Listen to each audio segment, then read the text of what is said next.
നമ്മളിന്ന് ഒരു lemon rice ഉണ്ടാക്കാൻ പോകും കേട്ടോ. അതിന് വേണ്ടിയിട്ട് ഞാൻ സ്റ്റവ് ഒന്ന് ഓൺ ചെയ്തിട്ട് നമ്മുടെ പാനൊന്ന് വെച്ച് കൊടുക്കുന്നുണ്ട്. അതുപോലെ തന്നെ ഞാൻ ബസ്മതിയുടെ റൈസ് ഒന്ന് വേവിച്ച് ഊറ്റി വെച്ചിട്ടുണ്ട് കേട്ടോ. ഉപ്പിട്ട് വേവിച്ചതാണ്. ഈ പാനൊന്ന് ചൂടാകുന്ന സമയത്തേക്ക് നമുക്ക് ഓയിൽ ഒഴിച്ച് കൊടുക്കണം. പാനൊന്ന് ചൂടായിട്ടുണ്ട്. അപ്പോൾ ഞാനത് ഓയിൽ ഒഴിക്കും കേട്ടോ. ഓയിൽ ഒഴിച്ചിട്ടുണ്ട്. സൺഫ്ലവർ ഓയിലാണ് ഞാൻ എടുത്തിട്ടുള്ളത്. ഇനി നമ്മൾ ഇതിലോട്ട് എണ്ണ ജസ്റ്റ് ഒന്ന് ചൂടായിട്ടുണ്ട് കേട്ടോ. കടുകിട്ട് പൊട്ടിക്കാൻ പോവുക.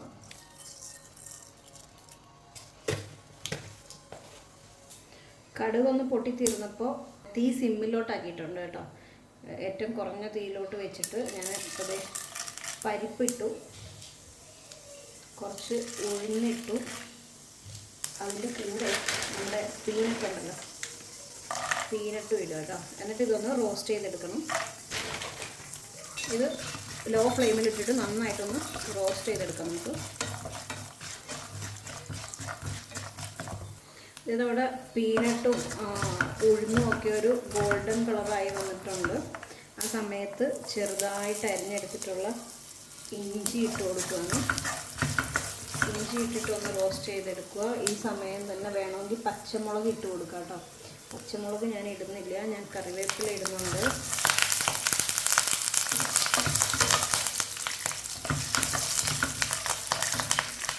ഞാൻ പച്ചമുളക് ഇടുന്നില്ല, പകരം നമ്മുടെ വറ്റൽമുളകുണ്ടല്ലോ അതൊന്ന് പൊട്ടിച്ചിട്ട് കൊടുക്കുന്നുണ്ട് കേട്ടോ. ഒരു 3 എണ്ണമായിട്ട് ഇട്ടുള്ളൂ. എരി കൂടുതൽ വേണ്ടവർക്ക് കൂടുതൽ വറ്റൽമുളക് ഇടാം.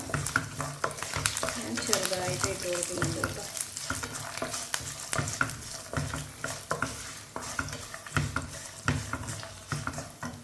ഈ സമയത്ത് ഞാൻ ഈ കടലയും ഉഴുന്നൊക്കെ ഉണ്ടല്ലോ അതിലോട്ട് വേണ്ട ചെറിയൊരു ഉപ്പ് ഇട്ട് കൊടുക്കുക. ചോറ് നമ്മൾ ഉപ്പ് ഇട്ടിട്ടാണ് കേട്ടോ തിളപ്പിച്ചൂറ്റി എടുത്തിട്ടുള്ളത്.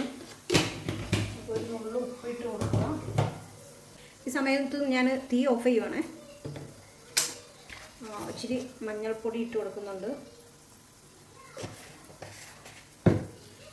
അതുപോലെ തന്നെ കുറച്ച് കായം കൂടി ഇട്ട് കൊടുത്തിട്ട് ഈ ചൂടിൽ തന്നെ കിടന്ന് നമ്മുടെ മഞ്ഞൾപ്പൊടിയും കൂട്ടി ഒന്ന് ആ പച്ചമണം പോയിട്ട് വന്നോളൂ കേട്ടോ. പിന്നെ മെയിനായിട്ട് ഞാനിപ്പോൾ തീ ഓഫാക്കിയതിൻ്റെ കാരണം ഇത് ഒന്ന് ചെറുതായിട്ട് തണുക്കണം. നമുക്ക് ആ ചട്ടിയുടെ ആ ഒരു ചൂട് പോകണം. ആ സമയത്താണ് നമുക്ക് നാരങ്ങാനീര് ഒഴിക്കാൻ പറ്റുള്ളൂ. ചൂടോടുകൂടി നമ്മൾ നാരങ്ങാനീര് ഒഴിച്ചു കഴിഞ്ഞാൽ ചിലപ്പോൾ അത് കഴിക്കാൻ ചാൻസ് ഉണ്ട് കേട്ടോ. ഒരു കയ്പ്പുരസം വരും. അപ്പോൾ ഒന്ന് ഓഫ് ചെയ്തിടുന്നതായിരിക്കും നല്ലത്. ഇപ്പോൾ നമ്മുടെ ചട്ടിയൊക്കെ ഒന്ന് ചെറുതായിട്ട് ചൂടാറിയിട്ടുണ്ട് കേട്ടോ.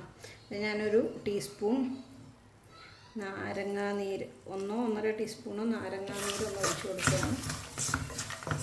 എന്നിട്ട് നന്നായിട്ടൊന്ന് മിക്സ് ചെയ്തെടുക്കുക.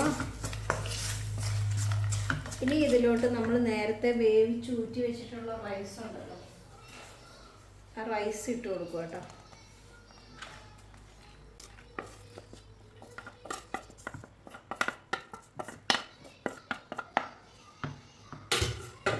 ഇത് നന്നായിട്ടൊന്ന് യോജിപ്പിച്ചെടുക്കുക. ഇത് ഇപ്പോൾ നന്നായിട്ട് ഞാനൊന്ന് മിക്സ് ചെയ്തെടുത്തിട്ടുണ്ട്. ഇനി ഇത് തണുക്കുമ്പോഴാണ് കേട്ടോ ഇത് കറക്റ്റായിട്ട് ആ നാരങ്ങയുടെ പുളി നമുക്ക് ഫീൽ ചെയ്യാം. കുറച്ച് നേരം ഇങ്ങനെ ഉണ്ടാക്കിയിട്ടൊന്ന് തണുക്കാനായിട്ട് വയ്ക്കണം. കാരണം ആ ചൂടോടെ നമ്മൾ കഴിക്കുമ്പോൾ നമുക്കൊരിക്കലും ഇതിൻ്റെ ടേസ്റ്റ് കിട്ടുകയില്ല. ഇച്ചിരി സമയം കഴിഞ്ഞിട്ട് കഴിക്കുമ്പോഴാട്ടോ നമുക്ക് ഇതിൻ്റെ കറക്റ്റാ ടേസ്റ്റ് വരും. അപ്പോൾ എല്ലാവരും ഇതൊന്ന് ട്രൈ ചെയ്ത് നോക്കുക. കാരണം നമുക്ക് ഉണ്ടാക്കാൻ സിമ്പിളായിട്ട് ഉണ്ടാക്കാം, അന്ന് കഴിക്കാൻ നല്ല ടേസ്റ്റുമാണ്.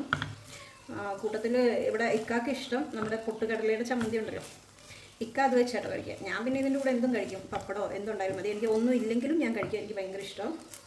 അപ്പോൾ ഇത് നമ്മുടെ സ്വാദിഷ്ടമായിട്ടുള്ള ലെമൺ റൈസ് റെഡി ആയിട്ടുണ്ട്. എല്ലാവരും ഒന്ന് ട്രൈ ചെയ്ത് നോക്കണം കേട്ടോ. ട്രൈ ചെയ്ത് നോക്കിയിട്ട് ഫീഡ്ബാക്ക് എന്ത് തന്നെ ആയാലും അറിയിക്കുക, കമൻറ്റ് ബോക്സിൽ എഴുതി അറിയിക്കുക കേട്ടോ. അപ്പോൾ നമ്മുടെ വീഡിയോ ഇഷ്ടമായിട്ടുണ്ടെന്നുണ്ടെങ്കിൽ ലൈക്ക് ചെയ്യാനും ഷെയർ ചെയ്യാനും കമൻറ്റ് ചെയ്യാനും ഒന്നും മറക്കരുത്. നിങ്ങളുടെ സപ്പോർട്ട് നമുക്ക് എപ്പോഴും ഉണ്ടാവണം. അപ്പോൾ അടുത്തൊരു വീഡിയോ ആയിട്ട് കാണുന്നത് വരെ എല്ലാവർക്കും ബൈ.